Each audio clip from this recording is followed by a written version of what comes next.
अस्सलामु अलैकुम। आप सबका इस चैनल पर बहुत वेलकम है। आज की तारीख 19 सफरुल मुजफ्फर दिन जुमरात।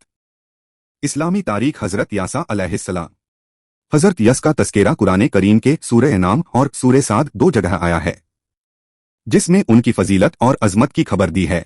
वह एक मालदार घराने के फरजंद थे, इलाके सामरा के रहने वाले थे। यह इलाका कनान फलस्तीन में यरूशलेम के शिमाल व मगरिब में बहरे रूम के साहिल के करीब वाक़े हैं। हजरत यस हजरत इलियास के चचाजाद भाई और उनके नायब व खलीफा थे। शुरू में उन्हीं के साथ रहते थे। जब हजरत इलियास इंतकाल हुआ तो अल्लाह ताला ने बनी इसराइल की हिदायत व रहनुमाई के लिए उनको नबी बनाया। वह हजरत इलियास ही की तरह कौमे बनी इसराइल को तौरात पर अमल करने की तरगीब देते और हक बात मानने और सीधे रास्ते पर चलने का हुक्म दिया करते थे और शिरकिया बातों से बचे रहने की ताकीद करते थे। नबुव्वत के साथ सियासी सूझबूझ और जंगी तदबीरों से भी खूब वाकिफ थे। एक फर्ज के बारे में वसीयत पूरी करना। कुरान में अल्लाह ताला ने चंद वारिसों के हिस्सों का जिक्र करने के बाद फरमाया, यह सब वर्षा के हिस्सों की तकसीम मय्यत की वसीयत को पूरा करने और कर्ज अदा करने के बाद की। मय्यत ने अगर किसी के हक में कुछ वसीयत की हो तो वारिसों को उनका हिस्सा देने से पहले मय्यत के छोड़े हुए माल के तिहाई हिस्से से उसकी वसीयत पूरी करना वाजिब है।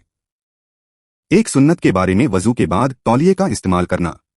हजरत आयशा बयान करती हैं कि रसूलुल्लाह के पास एक कपड़े का टुकड़ा मिसले रुमाल के था जिससे वुरू के बाद पोंछते थे।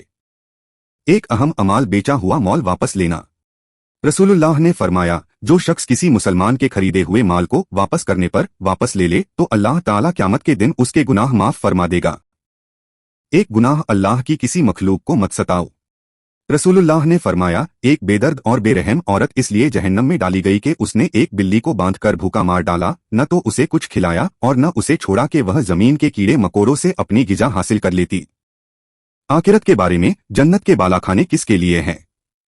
कुरान में अल्लाह ताला फरमाता है, जो लोग अपने रब से डरते हैं तो उनके लिए जन्नत के ऐसे बालाखाने हैं जिनके ऊपर और बालाखाने बने हुए हैं, उनके नीचे नहरें जारी होंगी। अल्लाह ने उनसे यह वादा किया है और अल्लाह ताला वादा खिलाफी नहीं करता। तिब्बे नबवी से इलाज, हलक के कव्वे का इलाज। रसूलुल्लाह ने फरमाया, अपनी औलाद को हलाक न करो। जब किसी औरत के बच्चे को गले के कव्वे की तकलीफ हो तो उसे उदे हिंदी को पानी से रगड़कर उसकी नाक में चढ़ाए। कव्वा गोश्त का लटकता हुआ वह छोटा सा टुकड़ा है जो आदमी के शुरू हलक में होता है। उदे हिंदी एक पौधा है जिसका दूसरा नाम सौसुरा कोस्टस है। कुरान की नसीहत। कुरान में अल्लाह ताला फरमाता है, तुम अल्लाह ताला का अहद पूरा किया करो जबकि तुम उसको अपने जिम्मे कर लो और कसमों को भी पुख्ता करने के बाद मत तोड़ा करो। आप सबका बहुत शुक्रिया। उम्मीद है आप मेरे साथ जुड़े रहेंगे और मेरे चैनल को अपने दोस्तों और रिश्तेदारों के साथ शेयर करेंगे।